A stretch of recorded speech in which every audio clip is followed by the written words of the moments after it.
What does it mean to forgive when the harm runs deep and the church tells you it's your duty? In this episode, we talk with author and Catholic feminist Kaya Oakes about faith, trauma, queer embodiment, and why sometimes not forgiving is the most honest thing you can do. As a forewarning, this episode discusses sensitive topics, such as sexual assault and conversion therapy. Please be gentle with yourself while listening to this episode, and be mindful about when and how you're engaging with the materials. This is a conversation about claiming your story, challenging bad theology, and finding radical joy on your own terms.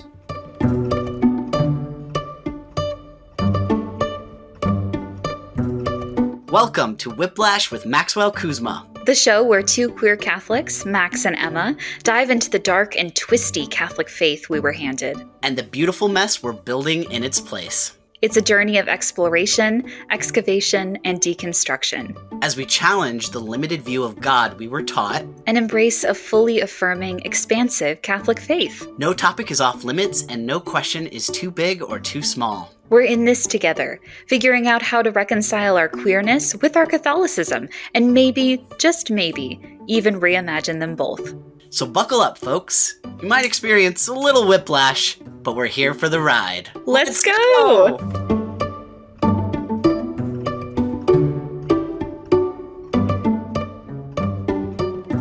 This week on Whiplash, we're joined by Kaya Oakes, Catholic writer, feminist, and author of books like Radical Reinvention and The Defiant Middle.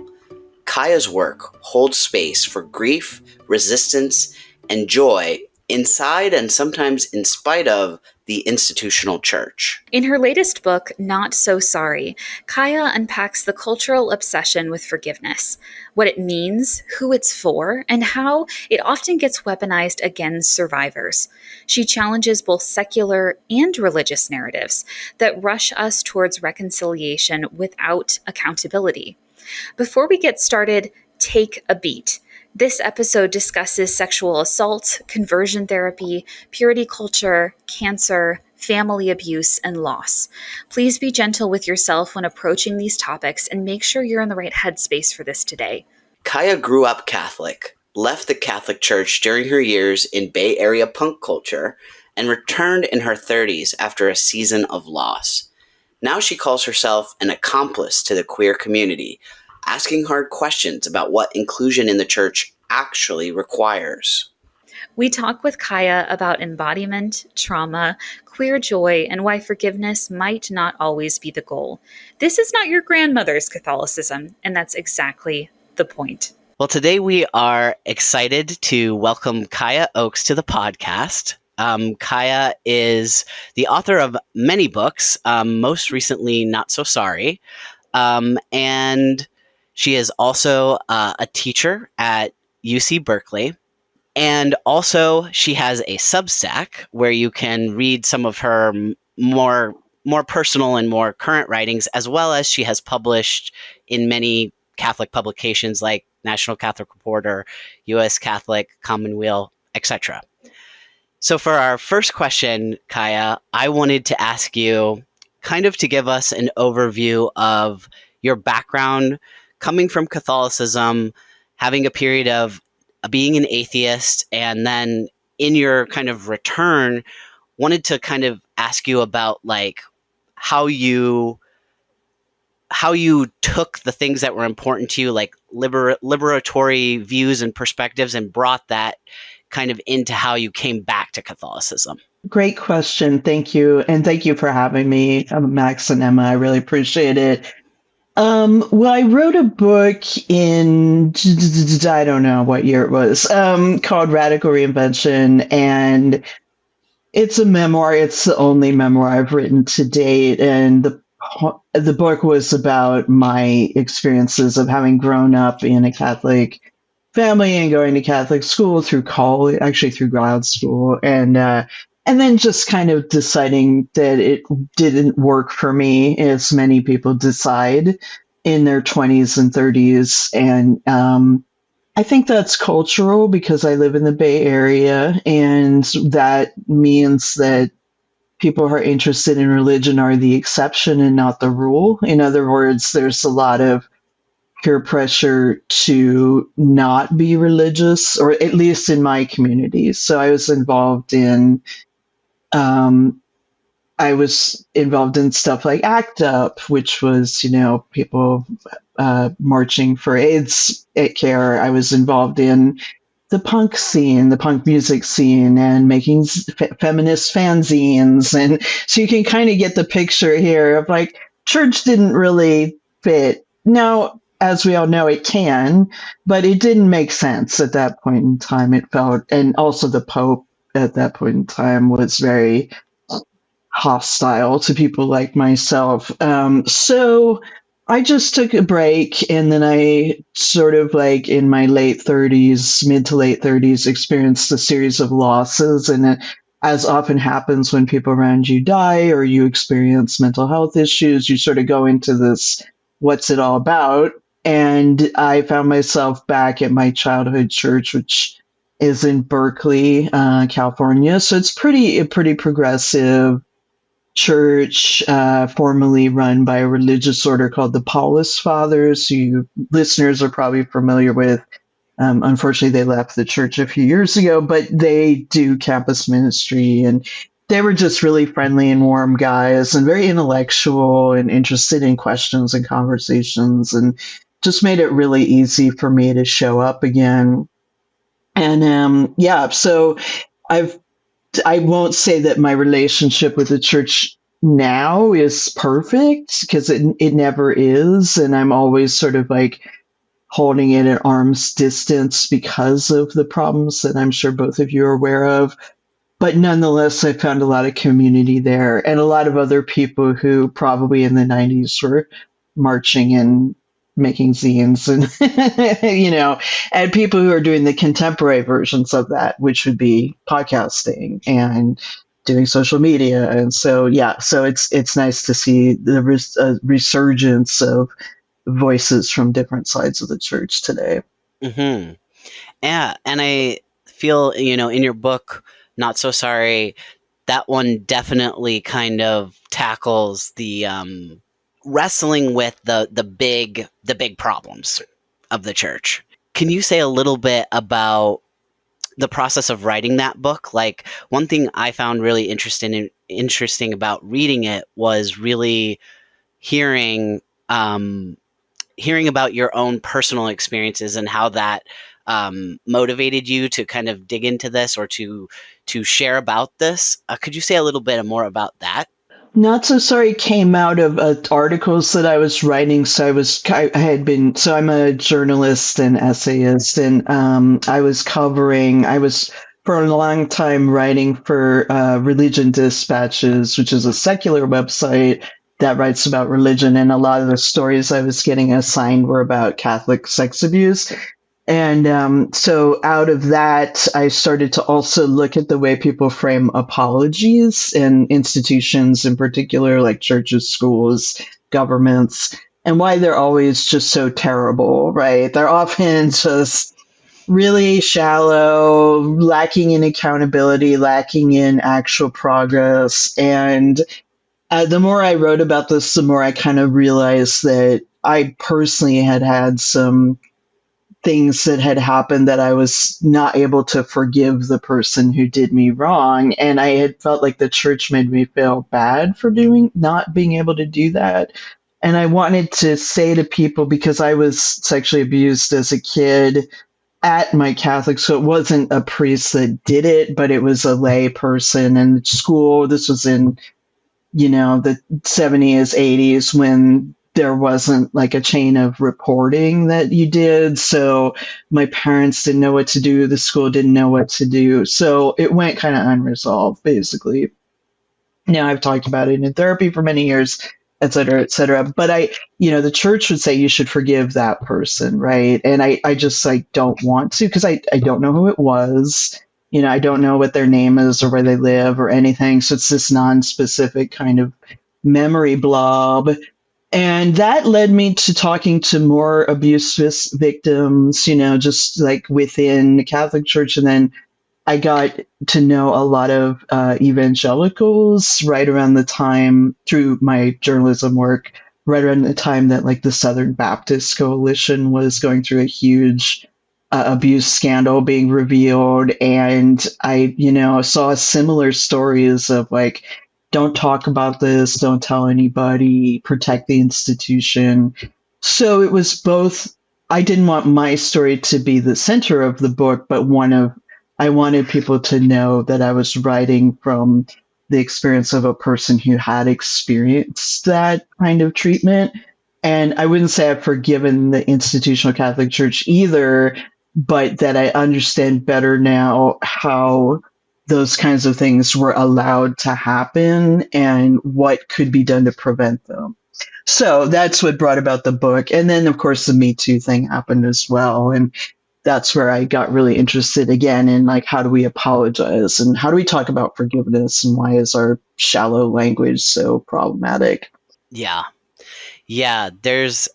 I'm just so excited to speak with you, not only because I really love how you write and the way that especially in Not So Sorry, that you really kind of went in and not just like telling us about these things that happened, and not just like interrogating the question of forgiveness, but tying this into different issues. So like with sexual abuse, then also with racial dynamics, with the pandemic that was happening around the time that you were writing.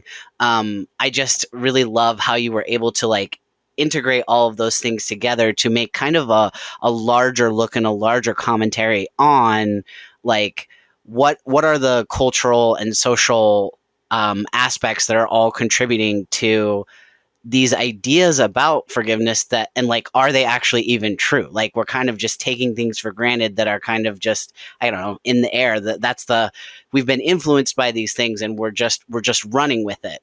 So I'm very excited. So my mind is going in a million directions. So I'm going to try to rein myself in here.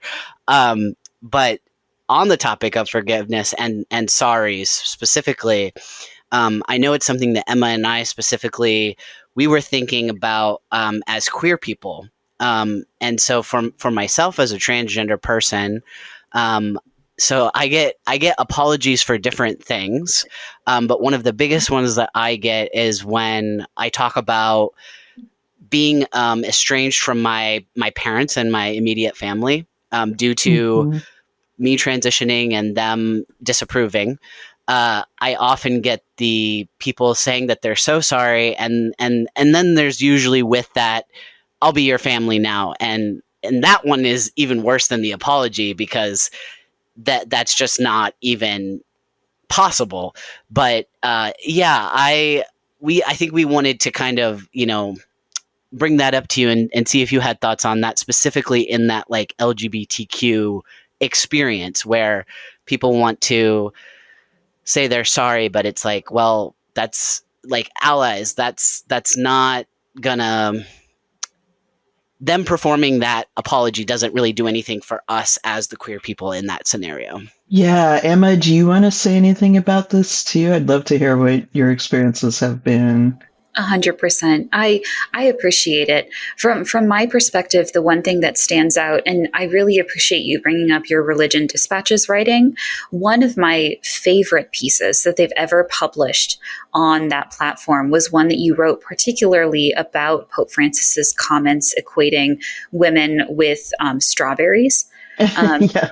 And cake. And it was incredibly meaningful for me because, as somebody who experienced purity culture in a framework that equated and erased queer identity in an especially toxic and harmful way, to the point where I didn't understand that I could exist or that I was even a whole person. I found the essay to be a really important step for me to understand what it looked like, not only to forgive the church, but to forgive myself, of not understanding who I was, and also the difficulty that and responsibility that I had put on myself as a young queer Catholic person to live up to sexual purity ethics standards, but also exist as kind of this idealized cishet person within these frameworks. So much of that piece was really gave me the permission, I think, and in many ways to call out. It came out right as I graduated high school, to kind of understand and give myself permission to question the institutional church. And so for me, reading your books has really focused and honed how I'm able to think critically about how I not only forgive the people in my life and the church that have hurt me, but also how I learn to forgive myself and learn to forgive past versions of myself that have been really harmful and traumatizing and enforcing many of these ideas of sexism and homophobia that hurt who I was as a little person.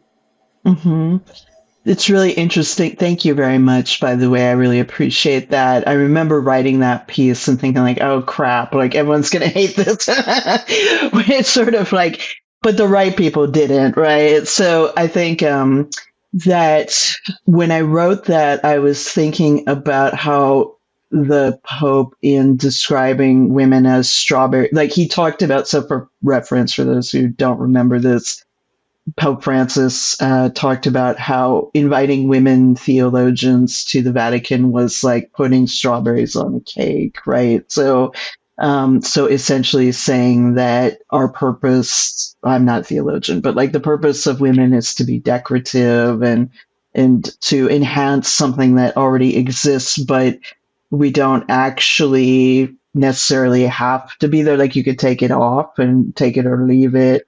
And then I think what you're talking about, Emma, and you too, Max, like this idea of like our past selves versus who we are today and reconciling those parts of our identities. Times in my life when I was trying to conform to expectations that didn't work for me.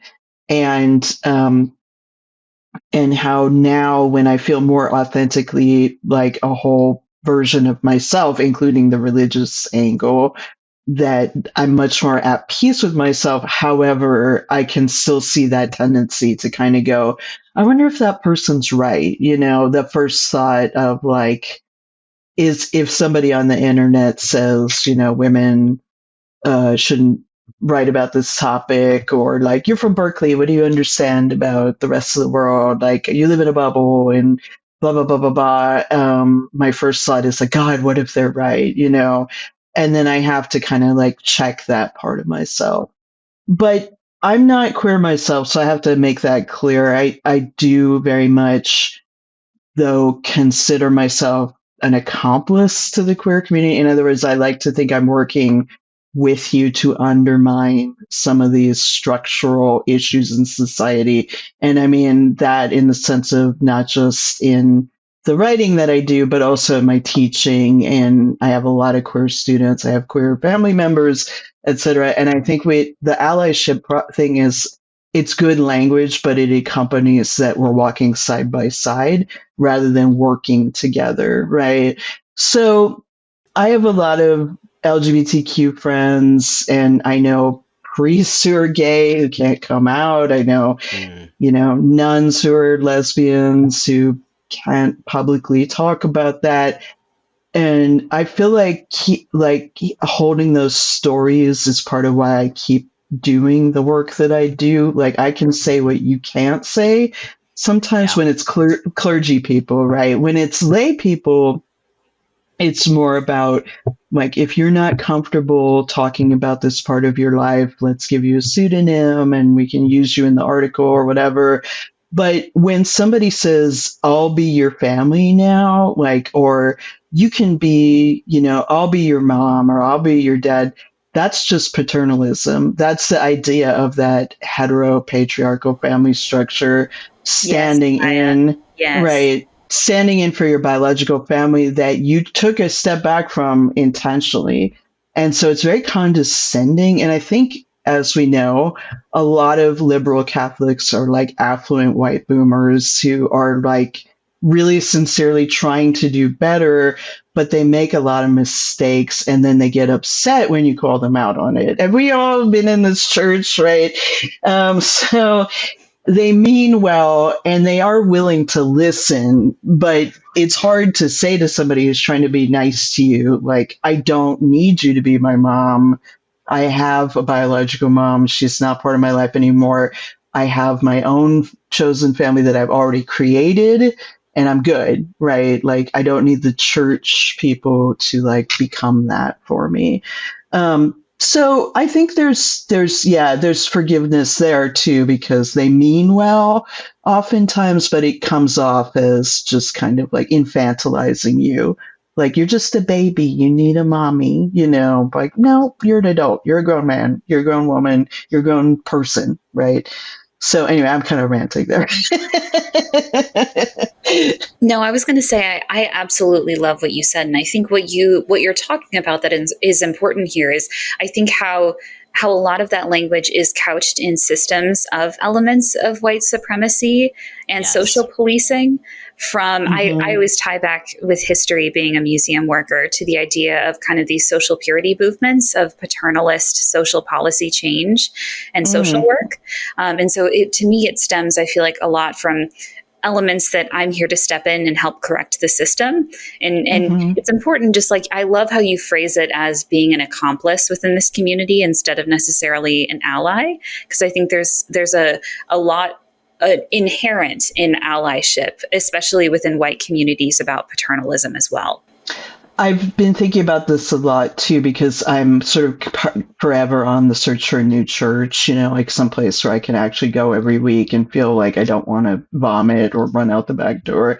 Um, and, um, and whenever I kind of start to listen to the way that they talk about queer people, it's like, are they being welcoming? Like, that welcoming, inclusive phrase drives me bananas because it's so vague, right? It leaves room for so many things. Is welcoming like you can show up here and be included, but what does that actually mean? Can I get my kid baptized? Can I read from the lectionary? Can I give communion? Can I do all of these things, Mm-hmm. or not? Right. And it's so church specific, as you both know, and you really have to work to find it, but it can again come off as kind of like, we're different. We're not like that other church across the street. And our Protestant families, God bless them, but like here in the Bay Area, I can drive the Presbyterian church, it's got the rainbow flag, the UCC church, the Methodist church, and the Episcopal church, they're all in a row, and they all say the same thing, which is we are welcoming and inclusive. Like, so what's the difference? So like, I think we need to be more granular and specific in the language that we use when we talk about how to include people in our communities.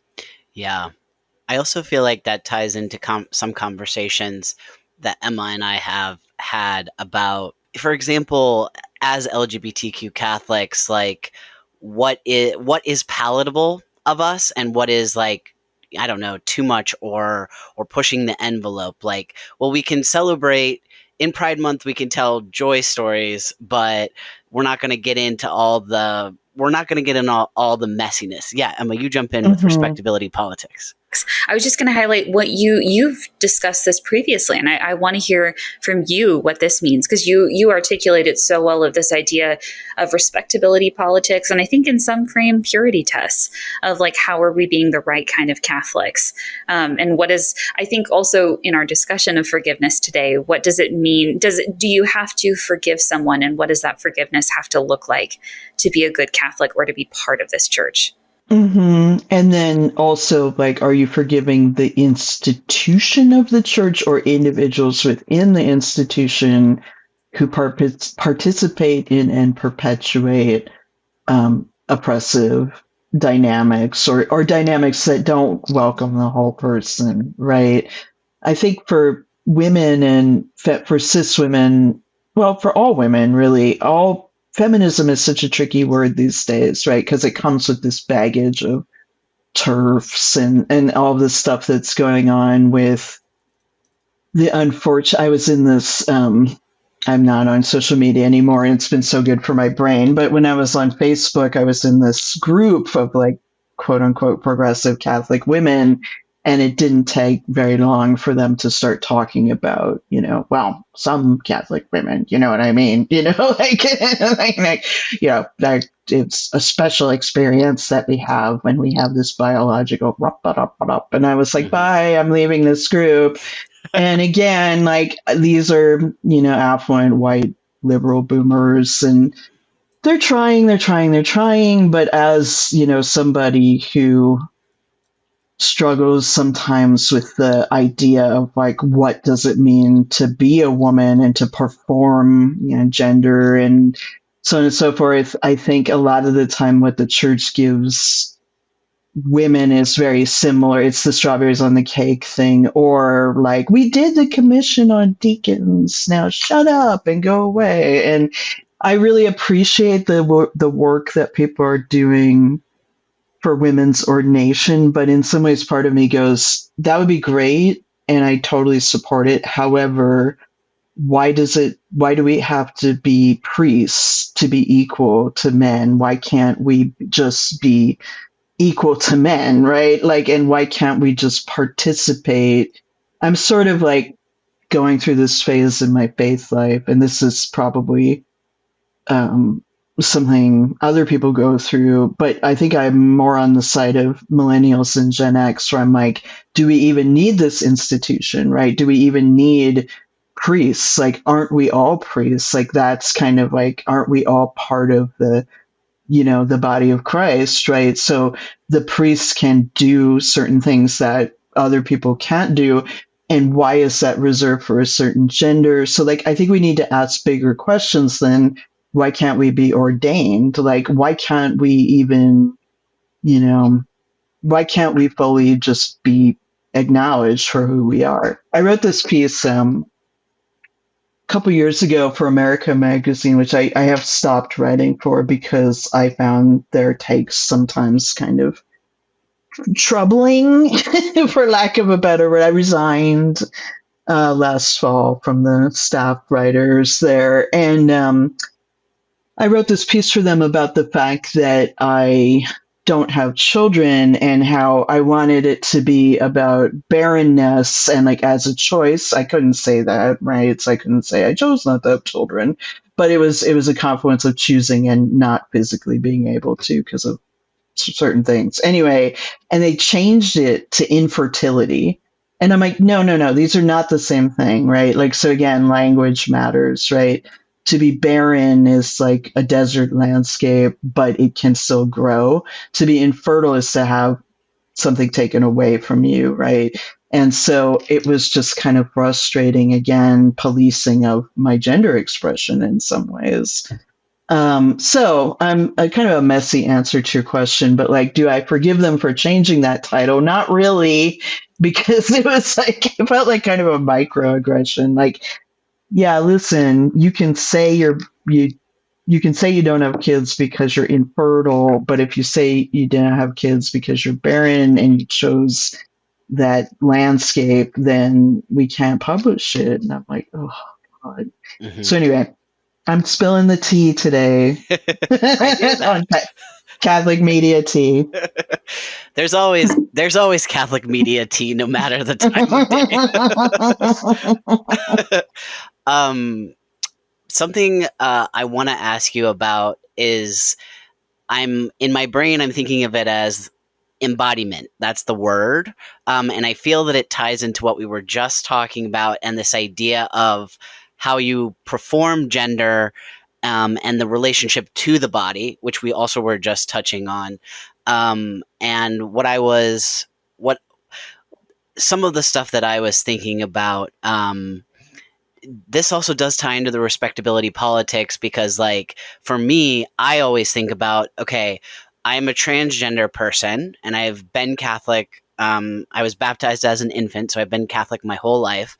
And so like, and in these places, like I'm always thinking, how can I best advocate in these places? Like, I definitely understand what you were touching on about the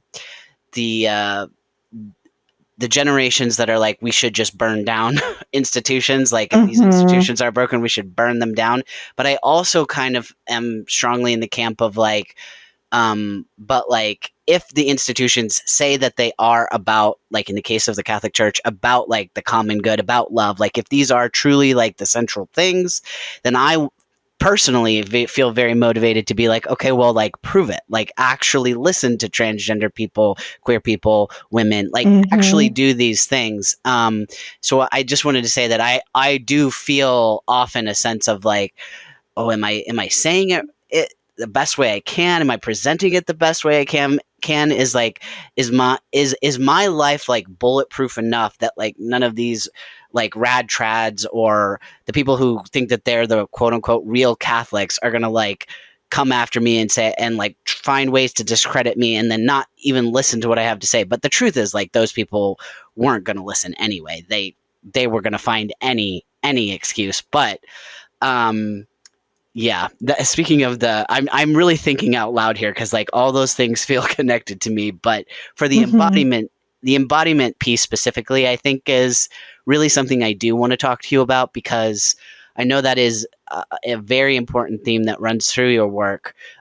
Maybe not by name specifically, but like themes about that of so I am me, but like I am also my body, and how does the church look at me because of my body, like those elements. Right. So I have a friend who's a queer Catholic writer named Rebecca Brown. She lives up in Seattle, and she and her wife,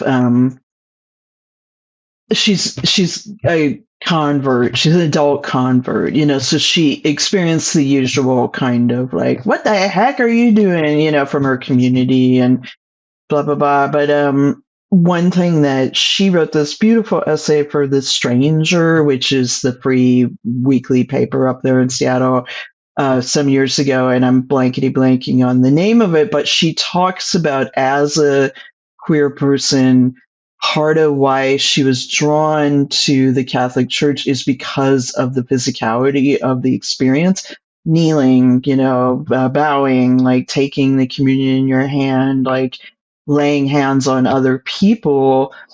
And that felt very important to her at the time of her journey, right?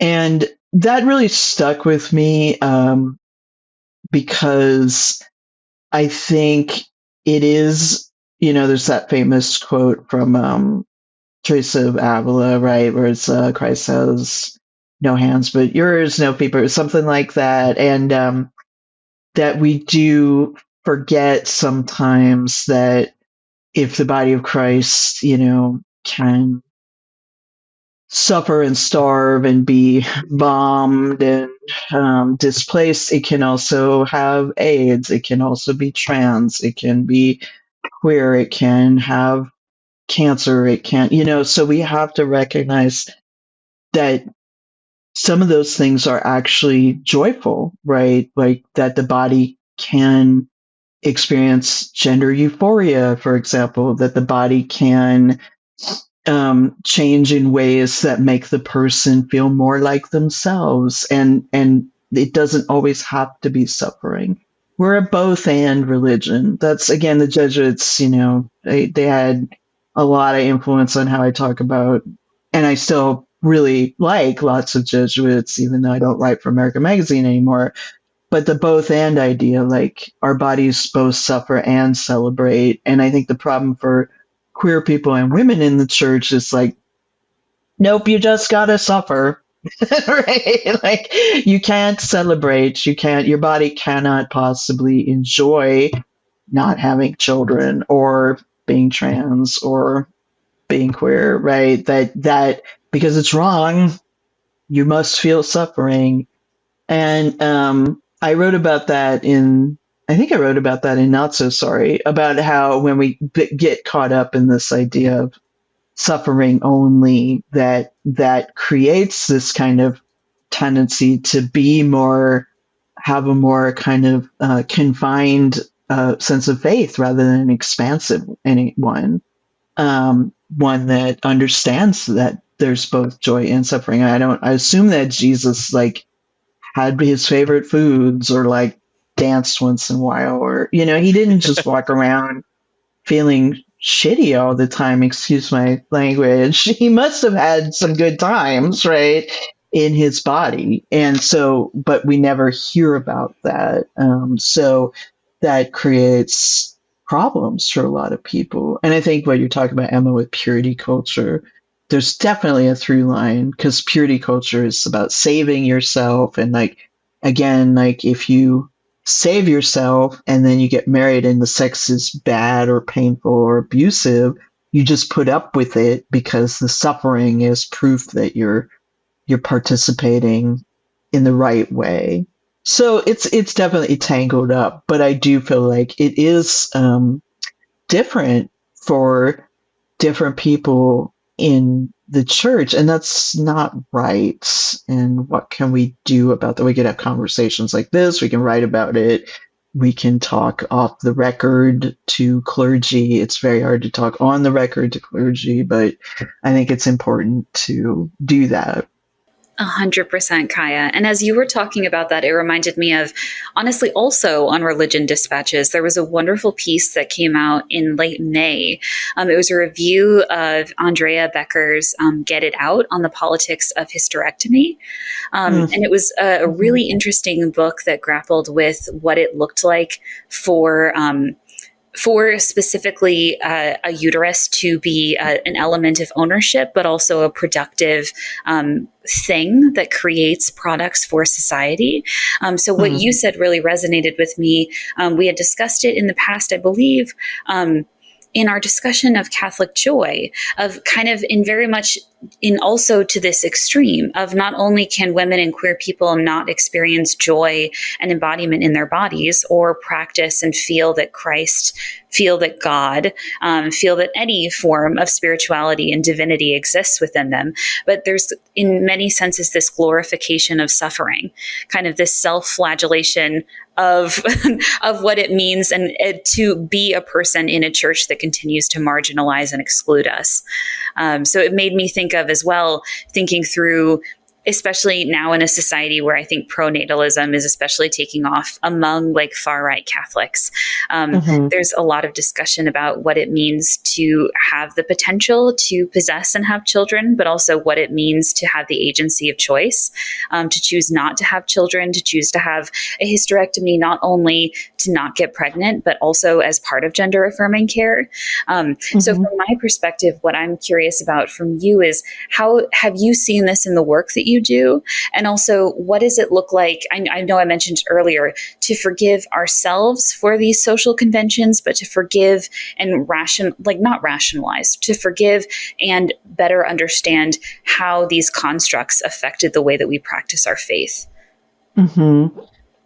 It's important to remember that there's sort of like the internal experience and then the external experience, right? And that I think that for something like gender identity and how it often begins as an internal experience and then becomes an external experience, and it's always this push and pull, right? I'm thinking, again, of course, I'm thinking about Judith Butler because, I teach at Berkeley and their work is really important to the teaching I do. I teach a class on gender and writing but also of my own personal experiences, right? Of how people perceive my body and how it has different values at different ages. So now that I am in my 50s, I am visibly no longer able to have children, right? So like you look at me and go, she ain't getting pregnant, right? Like, so, so when I walk into a church, I have less value to them, right? Because what they want is families and I cannot produce that. And I don't mean that to judge the church. The church needs Richard Rodriguez, who's a queer Catholic writer from the Bay Area. He says the church needs mothers because it needs, to procreate. And that's why it doesn't do well. Of course, queer people can be parents too, but it doesn't understand biologically how that works. And then things like, so I see my value descending with age, like in the eyes of natalism and natalist movements, which are very tangled up in the church right now and in our culture and stuff like that, that I become less valuable. So that gets into the forgiveness thing, because like, is that my fault? No, like, I'm damn lucky to be alive right now. I think you both probably know that from what I've been writing about, that I went through breast cancer last year. And so my body has changed too. I opted to have no reconstruction, so I don't have boobs anymore. And that's an immediate recognition of like a refusal to conform to certain gender ideals. And so I don't need to like, but there is this thing of like, that suffering was supposed to be for something, right? Like, I was supposed to go through that, and I was supposed to come out of it and have this kind of transformation into this angelic, wonderful person, like Therese of Lisieux or something, right? Like a Mother Teresa, that my bodily suffering was going to turn me into somebody who's more compassionate and, all this stuff. That's not true at all. I have a terrible temper. I'm like, I like get mad more. Yeah, I'm on hormone blockers. So I have the fun experience of like going through puberty again. And, so I think that's a mistake to assume that the church, a sign says, like, oh, you're suffering physically, and your end reward of that will be that you will be transformed like Jesus into this perfect, angelic being. And that's not how it works. We tie that up with gender too. Again, this idea that gender dysphoria has to be suffering. You have to be in pain. You have to suffer, your gender. And I think that's a rhetoric that's very dangerous too. That's why I really enjoy reading about queer joy and gender euphoria. And I have a friend who's going through a gender journey in their late 40s, and seeing how that person speaks and talks and moves through the world, it's just like, I see that like joy, that sense of being more themselves. So how can we get the church to talk about this? Again, I think we have to come back to like seeing us as full people and not as just queer and Catholic. Like, I always say, I'm a writer, I'm a feminist, and a Catholic. Like, and I think that intersectional understanding of my identity is something I really have to repeat to people a lot for them to get it. Sometimes I even draw a picture. So more of that, is helpful to others. So what you said resonated with me. Especially coming from a family whose all four grandparents passed from cancer, and for whom cancer represents a really strong through line, especially for young people. What you said resonated with Kate Bowler's book, Everything Happens for a Reason and Other Lies I've Loved. And it reminded me, I think, of this sanctification of suffering, but also what does it mean to forgive an institution that has made us hate and hurt ourselves. But also at the same time, what does it mean to forgive an institution versus what does it mean to forgive God, or to forgive figures that I think have been weaponized, and philosophies that have been weaponized against us. And the mistake that people make of like, that God gave you cancer, or God, okay, so like, I'm standing in a row with 5 other people waiting for radiation. Like, which one of us did God choose to get cancer? Like, that's absurd, right? It's just, and so we should forgive God for allowing this to happen. Well, the thing is, people have been praying to be delivered from their bodies for millions of years during famines and wars and mental health struggles and abuse and whatever else. And it usually does not happen because it's not God's job to do that. So the forgiveness element comes in to things like, if you deal with depression, like, I got to forgive myself because I can't make serotonin. Like, my friend does. And she's got other problems that I don't have. So, like, just say, that's it, right? It's nothing to do with my faith. It's nothing to do with my church, but the church will be like, pray for deliverance, right? Pray for healing. And those are wonderful prayers. Don't get me wrong. When I was going through treatment and people were emailing me, texting and calling and saying they're praying for me, I'm like, thank you very much. I really appreciate that.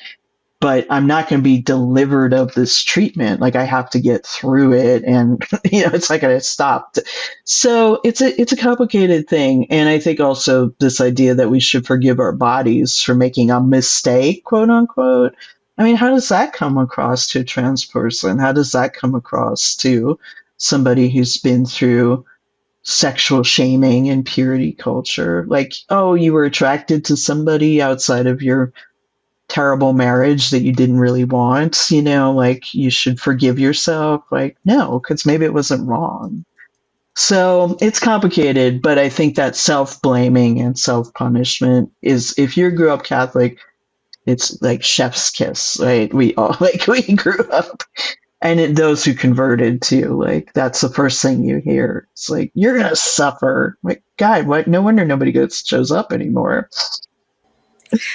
You say it really well. And it reminds me of what you were talking about, like praying, of this idea of praying away famine, praying away hunger, praying, especially as someone who struggles with mental health, praying away and learning to forgive myself for, quote unquote, these failings of my own body reminds me a lot of this idea of like praying the gay away in conversion therapy within Catholic communities and wider evangelical ones. Have you been in conversation with anyone, or you personally, in meeting people about what it looks like to forgive an institution where conversion therapy, and I think this is central to what we've been talking about, frames it as forgiving that you bought into some of those lies, but also that some of the closest people in your life led you to believe that you were inherently wrong? Yeah, I have talked to people about that. And it's such a toxic situation in so many ways because do y'all know the comedian Bowen Yang? Like, do you listen to Lost Yes, Cultures? on SNL, Yeah. yes. Yeah.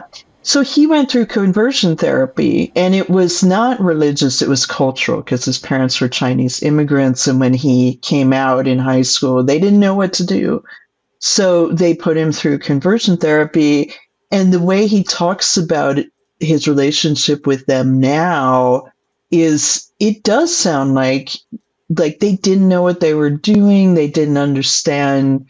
They came from this culture where you didn't even talk about queerness or Chinese. I have a lot of Chinese students at Berkeley, and you can go to jail for being queer in China. So it's very different in a lot of ways. However, he did this really fascinating interview with the New Yorker. I think it's worth reading, but he did talk about that experience of like trying to understand why the person did it. And I think, Emma, what you're talking about there is like, we do often try to understand in conversion therapy situations, like, why did my parents or my family think that was going to work, right? When you just have to Google and see it's illegal in many states. It's like, there's no evidence, the APA has said it needs to be banned, right? So from all those points of view, you'd think people would just make sense of it, but they had this part that believed that it was going to be good for you, it was going to help you.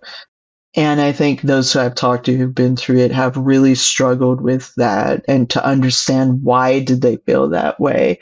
But when the parent or whomever sent you there does eventually realize it was wrong and tries to make amends for that and talking about atoning for what they put you through, it can be something where people do eventually get around to forgiveness, but it takes a really long time. Yeah. I think also on the topic of suffering and, like, I don't know, kind of like a fetishization of suffering. I often thought when I was wrestling with my own trans identity, I thought a lot about how for from the more conservative Catholic world that I was in, there were kind of like only two pathways that they wanted to accept for me as a queer person. And I always thought of it as they either wanted me to be a martyr, like my, and so Mm-hmm. to be celibate, to exist in that suffering in such a way that like they could participate in it, they could view it, they could observe it, or that I would be a villain. And really, the villain is just anybody who is not playing the martyr role ultimately. Like it kind of even doesn't matter. It kind of even doesn't matter what you do in this villain role. Like it could be, okay, you left, you became an atheist. It could just be like in my case that I transitioned, and that is enough in their eyes to make me a villain. And just how limited it is of the selection of roles. Like I would have to, um, yeah, I would have to just be so upset and so sad and so sorry all the time about this, oh, this queer identity, which is like a burden on me. And it kind of also, I see that sometimes actually in the progressive world in a different form in the progressive Catholic Mm-hmm. world, where it's like for example, when the Vatican document Dignitas Infinita came out, um, there was a sense that like I had different reporters from different types of places reach out to me, some mainstream, some Catholic, and but there was just this sense that they wanted me to be the sad trans person. Like, oh, here's the church again doing something, and the trans people are sad because they're left out. And my whole thing at that time was, well, no, because like in there they specifically say, oh, these questions are still contested by doctors, and I'm like, if you think that still today, then that's just like willful ignorance. And Mm-hmm. I'm a trans person, so I'm going to be calling you out on that. Like, I'm not just here to perform, oh, I'm so sad that the church is not letting me be as involved again. No, like, hey, actually, you should have talked to trans people, and it's embarrassing that you didn't. Mm-hmm. Yes, and thank you for saying that because I think that's really important. I have a friend who's a Black Catholic writer, and she's talked about how she stopped doing events because they always called her when there was some racial justice issue in the church. Just called her like every single time. Like, we're going to call her. She's the one. She's the only Black Catholic in America. Like, that's how she felt. And she felt like, please explain to us what it's like to be you, over and over again, and then tell us how to be less shitty racially. And she just said, I'm not going to do it anymore. And as we all know, like when you're kind of piecing together a living and you give up a stream of income, that's tough.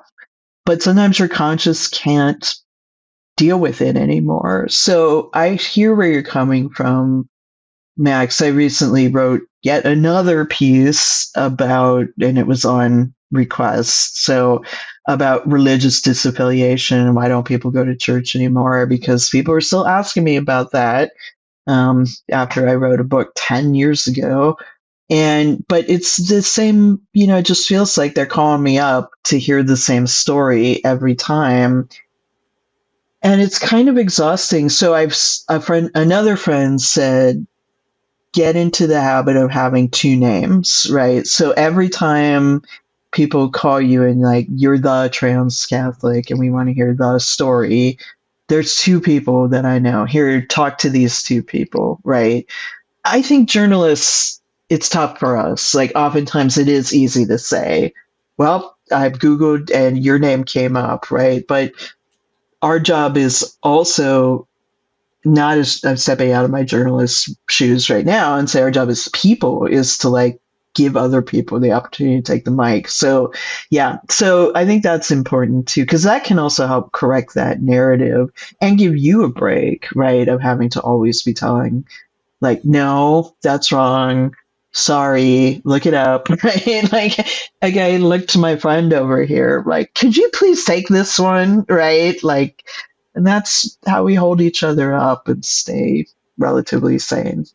I think that's one of the reasons why the work that Emma and I do together is like really, I guess, life giving, even though that feels like a cheesy word to say, but it really is because it's like when Emma and I work together, I always feel that we just have a space, well, first of all, where um, we don't have to be explaining things in this constant explanation stream to each other. Like we both are have had such similar experiences as people who are queer and as coming from Catholic backgrounds that it's really easy to just be like, it's like when you're at an event in a room and something happens and you just look across the room and you make eyes with someone and you meet their eyes and you both are just like, yeah, I did just see that also. Hmm. Yeah. Absolutely. And I have my little, I call it my parachurch, right? Like I try 6 to 1 dozen other Catholics who live all over the world and all over the country who feel similarly to me, and we follow each other's work and hold up each other's work. I really wish they all lived here, but I understand it's very expensive here. Nobody wants to move here because your rent is crazy. But it's good. You need that, and especially when you're already a person who feels like you have to sit in the back, like you need other people to sit in the back with you. So if I'm alone, at least I know that there is probably somebody else in the church who is sitting in the back with me, if that makes sense. 100%. Max, I 100% agree. And I think more than anything, it's especially as queer Catholics, especially as people who have been through this difficult process of what does it look like to deconstruct? What does it look like to forgive? There's an understanding of not only trauma, but also joy and growth and liberation and what it means to come back to this space. Before jumping on this call, Kaya, we had been talking about how from what we've seen, there's a lot of commonality, but also difference within the kind of reconversion experience of coming back to the faith later in life. For many people, encountering this church and coming to it with a greater understanding of the legacies of harm that it's perpetuated. So coming back to the church with an understanding of and a commitment to fixing, but also strengthening and enlivening and diversifying the spaces that the church holds. But then at the same time, this other half of kind of converts or reconverts that are coming back to this space and navigating it with apologetics of I am willing to forgive these shortcomings that the church has done in order to justify being close to this system or maintaining these rituals. It reminds me a lot of, I think, what you're talking about of there's, I think, some expectation for the first to really provide and often free, like emotional and physical labor of educating other people in what it looks like to grow as a church, but also what it looks like to go through the process of apologizing. More than anything, reading your book, Not So Sorry, one thing I took away was the idea of, I feel like there's a lot placed on communities that are marginalized within different communities and cultures, but also within the church, of telling people how to apologize and teaching people and educating people with their own emotional and physical labor that I think can be really problematic and difficult. Yes, and it happens repeatedly, kind of like I would say just over and over again, kind of like people who have been through clergy abuse, if they're willing to be public about that, which is completely an individual choice, they there was that one, I think she was Irish, this woman who was on some committee at the Vatican about she'd been abused as a child, and please be on our committee and talk about how we can and she quit very publicly because she felt like they just weren't listening, right? So again, in the book, I talk a lot about the step of forgiveness is that theoretically it makes the person who is doing the forgiving feel better about themselves, but the missing piece is often the fact that the institution or the individual who did the wrong is not actually saying what they're going to do to change, right? And as much as the Catholic Church has instituted safeguards and things that prevent, it still happens, right? It still happens.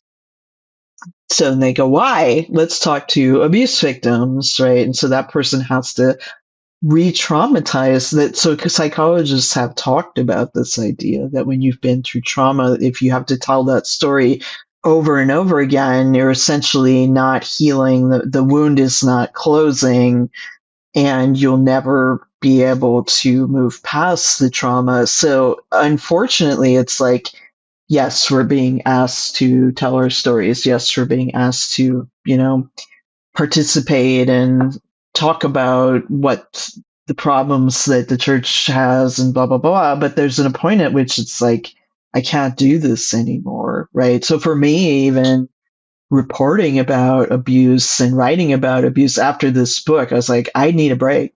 Like, I don't want to.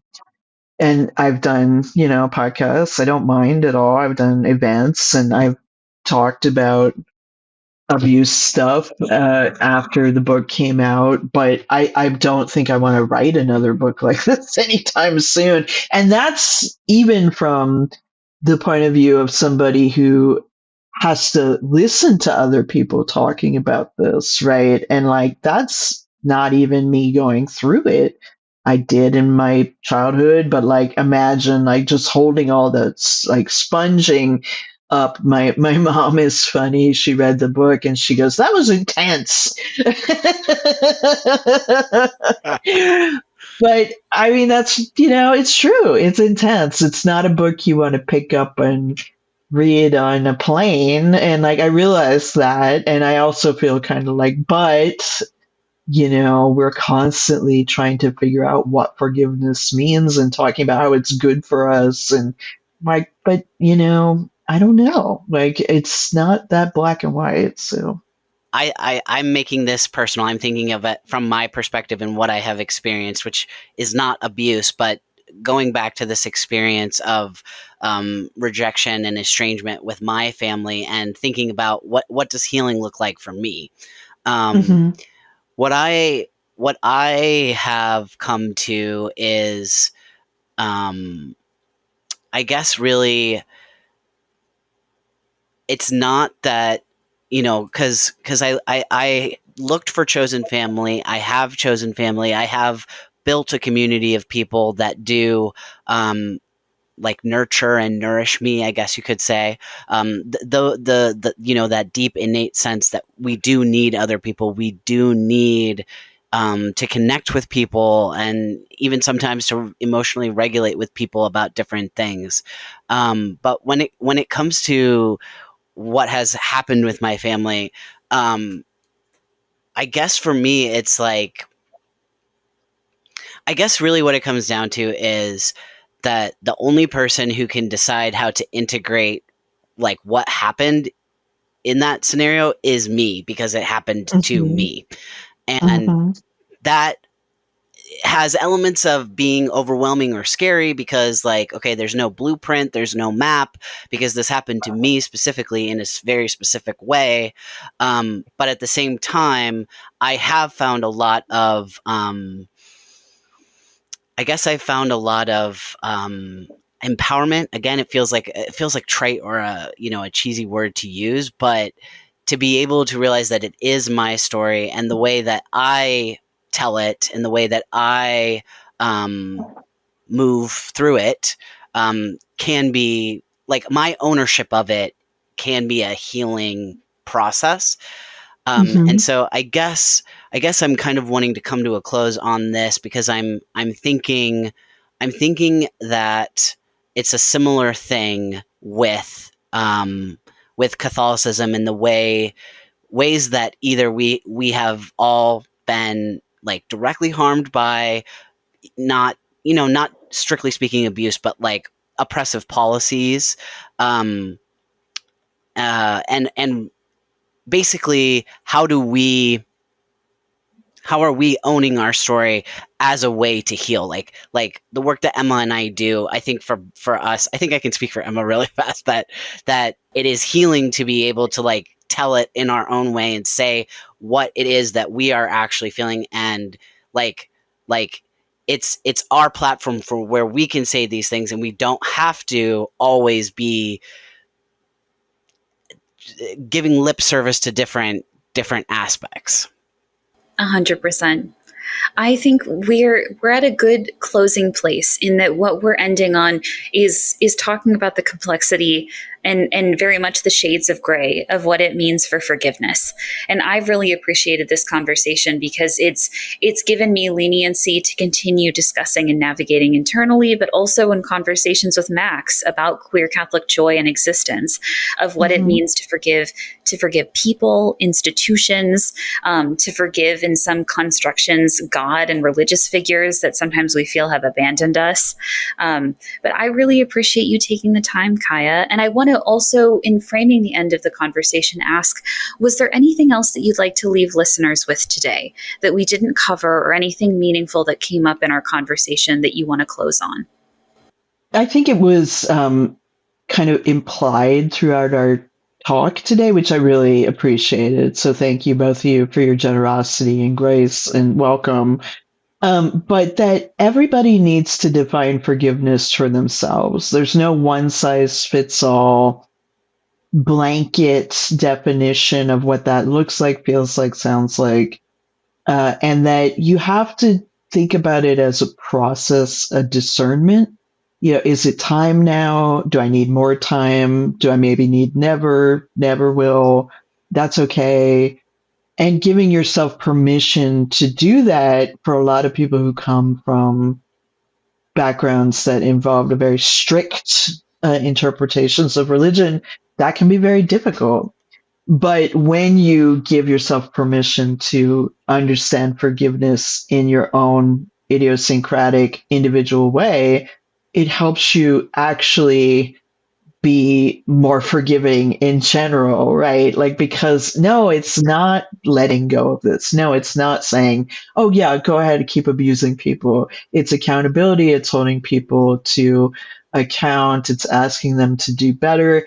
And that's better for all of us as a society, as a church, and as individuals. So I just hope that, if nothing else, that people can give themselves permission to find their own kinds of forgiveness. In closing, I also, Kaya, I think that's so important to say. And also in following up on some of our past conversations on the podcast of what it looks like to be a queer affirming Catholic parent, what it looks like to navigate these systems of control, including Opus Dei, for us is very much that. And I think what you affirm to me that's especially important is that it's okay not to forgive sometimes.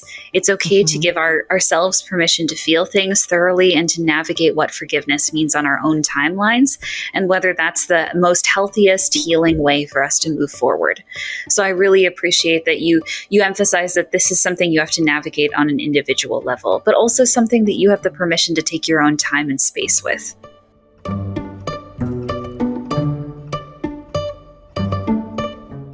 Kaya reminds us that forgiveness isn't a finish line. It's a complicated, often unfinished business, and sometimes choosing not to forgive is its own form of healing. Whether we're navigating family estrangement, institutional betrayal, or our own evolving faith, Kaya's work invites us to honor the fullness of our stories, including the parts that don't resolve neatly. You can find Not So Sorry wherever books are sold, and keep up with Kaya's writing on her Substack, Residuum. Thanks for joining us in this conversation. If you liked what you heard, leave us a review, share with a friend, leave a comment, and keep asking questions that matter. Until next time, stay tender, stay defiant, and remember, you are not alone in the asking. Goodbye!